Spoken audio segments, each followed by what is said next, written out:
கடலூரில் புத்தாண்டு கொண்டாட்டத்தின் போது மது அருந்தி மக்களுக்கு இடையூறாக பைக் ஓட்டினால் கடும் நடவடிக்கை எடுக்கப்படும் என்றும், சம்பந்தப்பட்டவர்கள் மீது வழக்கு பதிவு செய்வதால் அவர்கள் வேலைக்கு கூட செல்ல முடியாத நிலை ஏற்படும் என்றும் மாவட்ட காவல்துறை எச்சரித்துள்ளது.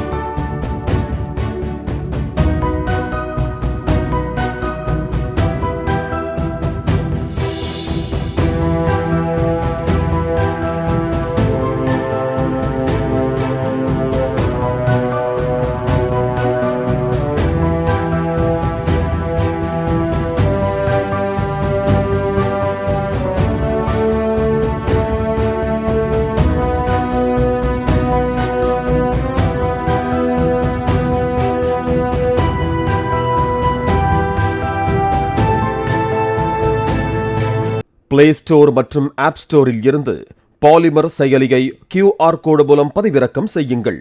செய்திகளை உடனுக்குடன் பெறுங்கள்.